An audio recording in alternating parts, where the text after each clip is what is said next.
ఈరోజు దేవుని మాట 61వ కీర్తన 6వ వచనం. అతని సంవత్సరములు తరతరములు గడుచునుగాక. అతని సంవత్సరములు తరతరములు గడుచునుగాక.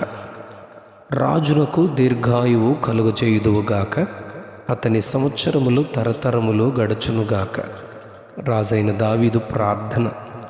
రాజైన దావీదు గొప్ప ప్రార్థనాపరుడు, గొప్ప ఆరాధికుడు. ఈ కీర్తనలో దావీదు రాజు ప్రాణము తల్లడిల్లిన స్థితిలో బూదిగంతముల నుండి దేవునికి మొరపెట్టుచూ ఉన్నాడు. తన శత్రువుల ఎదుట దేవునిని బలమైన కోటగా చేసుకున్నారు. యుగ యుగములు నీ గుడారములో నేను నివసించదను అని దావీదు దేవునితో ఒడంబడిక చేసుకుంటూ ఉన్నారు. ఎక్కలేనంత ఎత్తైన కొండపైకి నన్ను ఎక్కించుము దేవా అని ప్రార్థిస్తూ ఉన్నారు.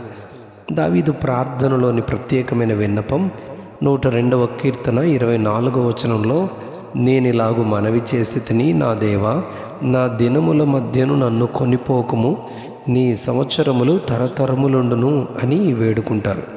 అవును, అపవాది దేవుని విరోధి అయిన సాతాను దేవుడు మనకిచ్చిన ఆయుష్ను పాడు చేయాలని, జీవితాన్ని మధ్యలోనే నాశనం చేయాలని ఎంతో పట్టుదలగా పనిచేస్తూ ఉన్నాడు.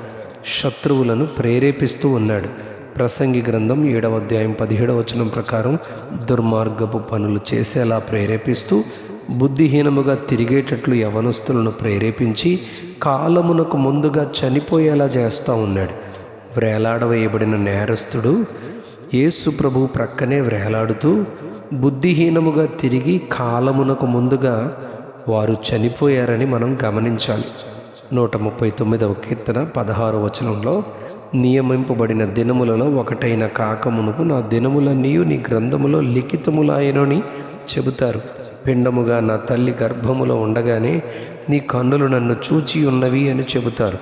21వ కీర్తన 4వ వచనంలో, ఆయుష్ నిమ్మని అతడు నిన్ను వరమడుగుగా నీవు దానిని అతనికి అనుగ్రహించి ఉన్నావు అని రాజైన దావీదే తన ప్రార్థన ఫలాన్ని ఆయన అనుగ్రహించారు అని చెబుతారు.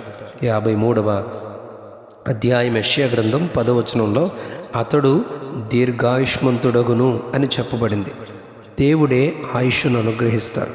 38వ యెషయా గ్రంథంలో హిజ్కియాకు దీర్ఘాయుష్ను ఆయన ఇచ్చినట్లు మనం ధ్యానిస్తాం. 90వ కీర్తనలో మోషే మా దినములు లెక్కించినట్లు మాకు నేర్పుము అని ప్రార్థిస్తాడు. రోజులు, దినములు, నెలలు, సంవత్సరములు జీవితంలో గడుస్తూ ఉండగా మన ఆయుష్ దగ్గరై దేవుని దర్శించే సమయంలోనికి అనగా మనం వెళ్ళిపోతాం. మన మరణానికి సమీపమైపోతాం. అయినా దేవుడు తన దీర్ఘాయుష్ను రాజునకు అనుగ్రహించారు అని చెబుతారు. 91వ కీర్తనలో, మహోన్నతుని చాటును నివసించుచున్న వారికి ఆయన దీర్ఘాయువు చేత తృప్తిపరచి ఆయన తన రక్షణను చూపిస్తారు అని చెప్పబడింది.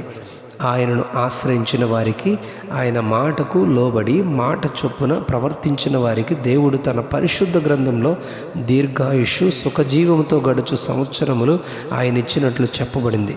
వృద్ధాప్యంలో అనగా 99 సంవత్సరాల అబ్రహాము 90 ఏళ్ల శారా గర్భము ఉడిగిపోయిన స్థితిలో ఉన్నను వారికి విశ్వాసము ద్వారా బలమిచ్చి సంతానమునిచ్చి 175 సంవత్సరాలు, ఆదికాండం 25వ అధ్యాయం 7వ వచనంలో 175 సంవత్సరాలు అబ్రహాం భూమి మీద జీవించినట్లు ఆయన దీర్ఘాయుష్ను గురించి అక్కడ చెప్పబడింది. ఆదికాండం 27వ అధ్యాయం 1వ వచనంలో ఇస్సాకు కూడా మంచి వృద్ధాప్యమును దేవుని ద్వారా మంచి దినములను అనుభవించినట్లుగా చెప్పబడింది. ఆదికాండం 48వ అధ్యాయం 10వ వచనం ప్రకారం యాకోబు అనగా దేవునితో పోరాడి గెలిచిన వాడిని పేరు పొందిన ఇజ్రాయేలు కూడా మంచి వృద్ధాప్యం వరకు తన దినములు, సంవత్సరములు ఎంతో క్షేమంగా అనుభవించారని చెప్పబడింది. మోషే కూడా తన నిండు జీవిత దినములు అనుభవించినట్లు ఆయన పిలిచినప్పుడు, నాకు 80 వయస్సులో ఏ బలముందో ఇప్పుడు నాకు అదే బలమున్నది అని సాక్ష్యమిస్తాడు.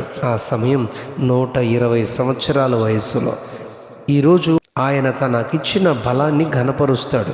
ఈరోజు మన ధ్యాన వాక్యం ప్రకారం వారి సంవత్సరములు తరతరములు గడుచునుగాక, రాజునకు దీర్ఘాయువు కలుగు చేయుదువుగాక అని ప్రార్థించిన దావీదు కొరకు చెప్పబడినట్లుగా మనకును ఆయన దీర్ఘాయువు సుఖజీవముతో గడుచు సంవత్సరములను శాంతిని ఆయనే సామెతల గ్రంథం 3వ అధ్యాయం 2వ వచనం ప్రకారం మనకు దయచేయునుగాక.